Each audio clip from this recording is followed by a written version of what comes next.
Dear friends, आज हम William Wordsworth पर आधारित एमसीक्यूज पार्ट 2 पर चर्चा करेंगे। आप लोग ध्यानपूर्वक देखिए और समझिए। Question number 1, in which poem does the league gatherer occur. League gatherer किस पोयम में है? तो लीग गैदरर है रिसोल्यूशन एंड इंडिपेंडेंस में।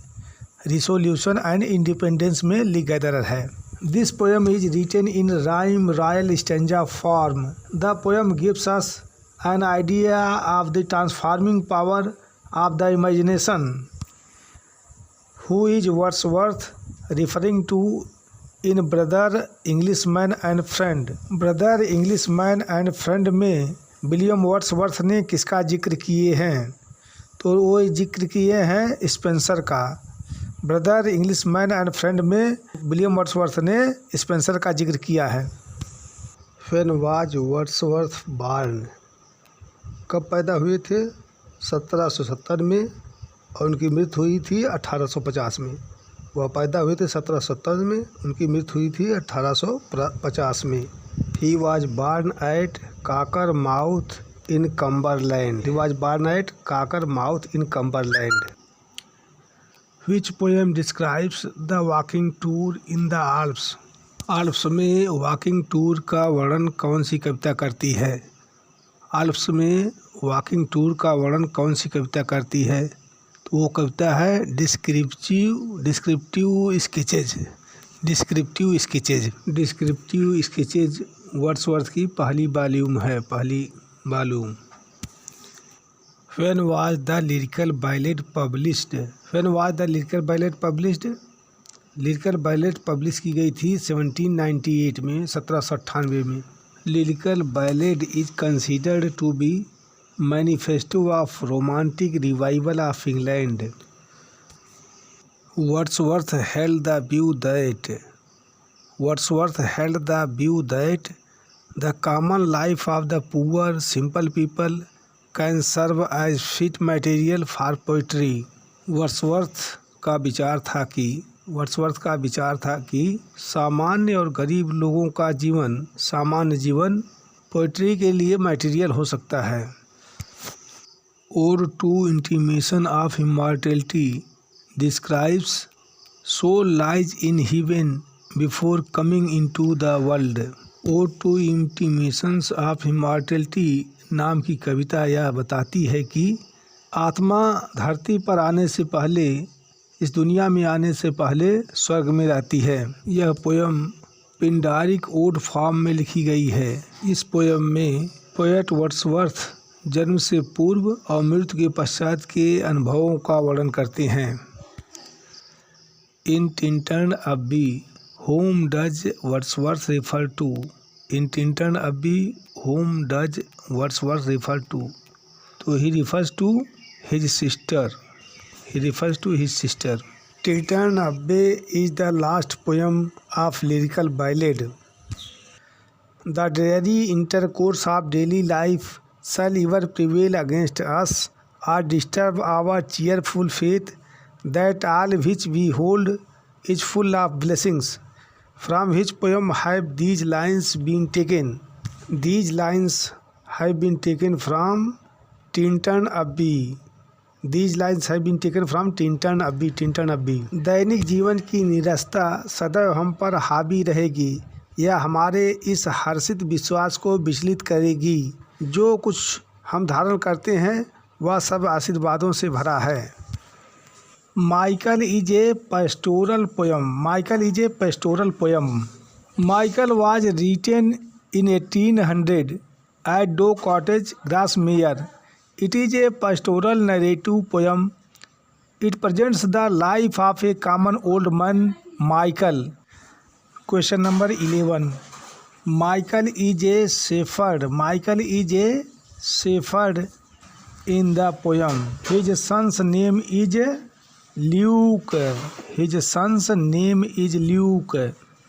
Stern daughter of the voice of God. Where does this line appears? This line appears in the poem Ode to Duty. Stern daughter of the voice of God. यह line किस poem में है? तो ode to duty नामक poem में। Laodamia is a narrative poem. Laodamia is a narrative poem by William Wordsworth based on a story from the Trojan war. Question number 14, who is the author of Forsyte Saga? John Galsworthy is the author of Forsyte Saga. Question number 15. Ruth is a verse tales written by William Wordsworth. Ruth are influence of nature. Present pathetic story of Lady Ruth written in Germany in 1799. We walked with open heart and tongue, affection and true, a pair of friends, though I was young. These lines have been taken from a conversation.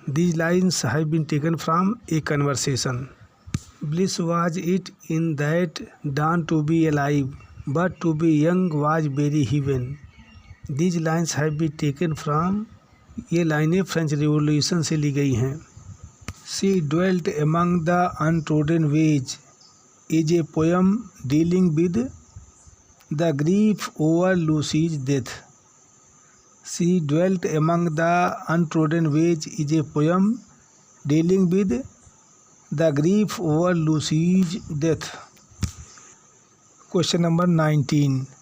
Tonight will be a stormy night. You to the town must go. आज रात तूफ़ानी होगी, तुम्हें शहर जाना होगा। ये लाइनें ली गई हैं लूसी ग्रे से। And sings A solitary songs that whistles in the mind. From which poem do these lines belong? These lines belong to Lucy Gray. And sings a solitary songs that whistles in the mind. ये लाइनें belong करती हैं Lucy grey से ली गई हैं ये लाइनें। This poem is part of a lyrical ballad about a girl named Lucy Gray who gets lost in a snow storm and is never found. Which poem is not written by Wordsworth? To Milton, a slumber did my spirit seal, The Reveries of Poor Susan are written by Wordsworth. Only Mending Wall is not written by William Wordsworth. Mending Wall is a poem by Robert Frost. It opens Robert Frost's second collection of poetry, North of Boston, published in 1914. Question number 22. Which of the poem is written by Wordsworth? तो Wordsworth ने कौन सी poem लिखी है? तो उन्होंने nutting नाम की poem लिखी, nutting. The poem nutting depicts Wordsworth memory of early childhood. After Apple picking is a poem by American poet Robert Frost. It was published in 1914 in North of Boston, Frost's second poetry collection. Question number 23. The title of the prelude was chosen by Mistress Wordsworth.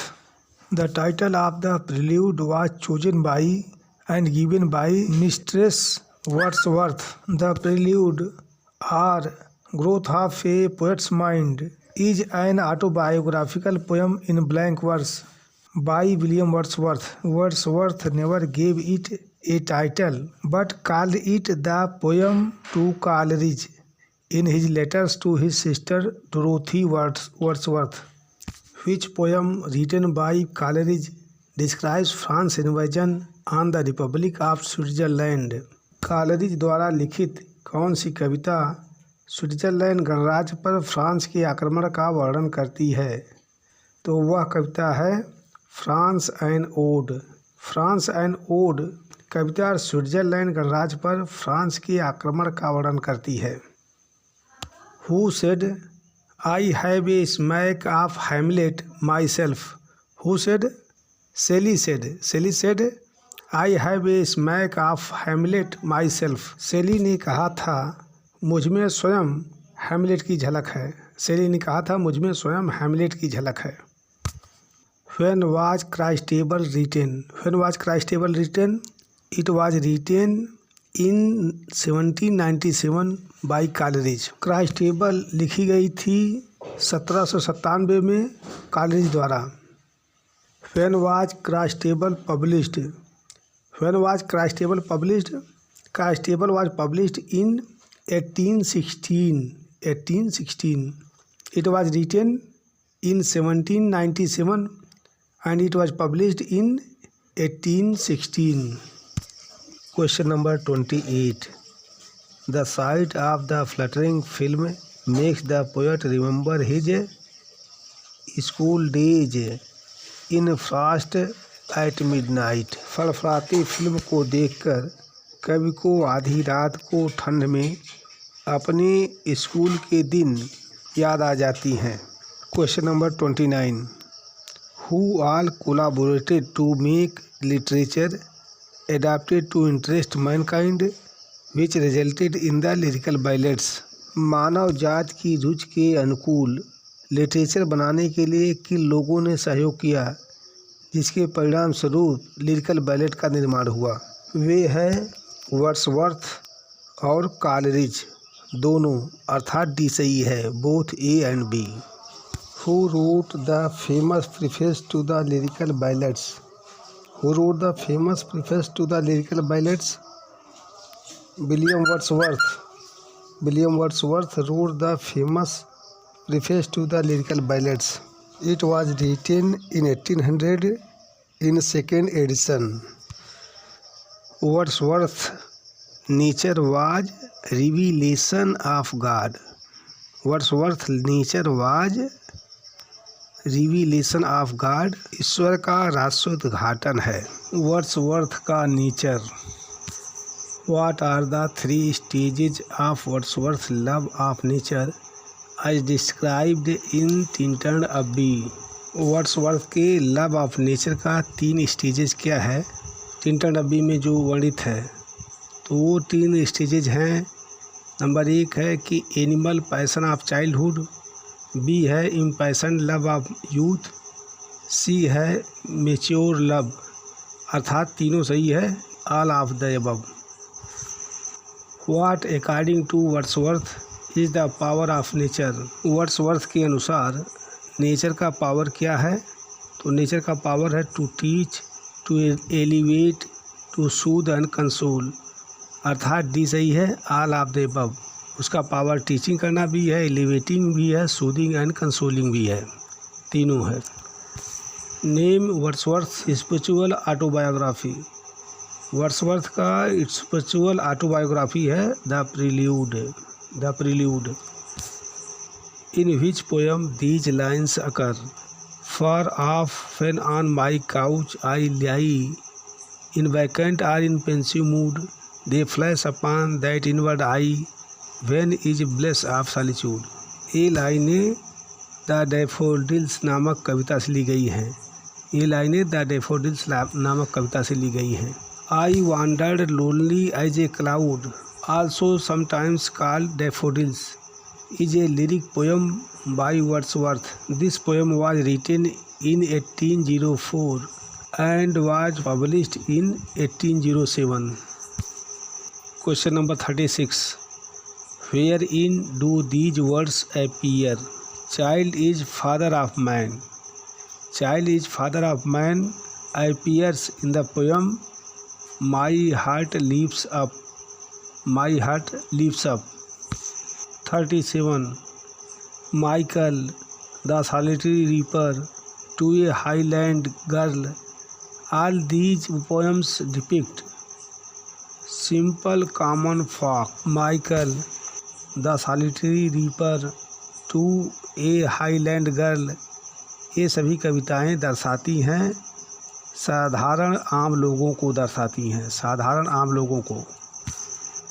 Question number 38. What was Wordsworth professed aim in the lyrical ballads? Lyrical ballad में Wordsworth का घोषित उद्देश्य क्या था?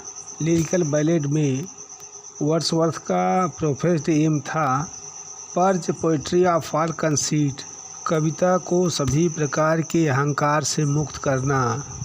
Simplicity of Dickson, उच्चारण को सरल बनाना, diction को सरल बनाना। Make it intelligible to common people, इसे आम लोगों के लिए समझने योग्य बनाना। अर्थात डी सही है, all of the above. 39 resolution and independence 1802 was originally called leech gatherer. Resolution and Independence 1802 was originally called leech gatherer. 40 Which poem was written after the death of Lord Nelsel? Which poem was written after the death of Lord Nelsel? Character of a Happy Warrior was written after the death of Lord Nelson. The ancestral land of Michael in the poem Michael is sold in the end. Michael नामक कविता में Michael की पैतृक जमीन अंत में बिक जाती है। Question number 42 Who is Luke in the poem Michael? Who is Luke in the poem Michael? Luke is the son of Michael in the poem Michael. 43 If solitude or fear or pain or grief should be thy portion, who is referred to? यदि एकांत, भय, पीड़ा या शोक तुम्हारा भाग हो, यहाँ पर किसका उल्लेख है? तो यहाँ पर उल्लेख है डोरोथी वर्ड्सवर्थ का। Question number 44 Not without hope we suffer and we mourn. Not without hope we suffer and we mourn. This line appears in peel castle. बिना आशा के हम दुख नहीं सहते और शोक नहीं मनाते हैं। यह लाइनें हैं पील कैसल की।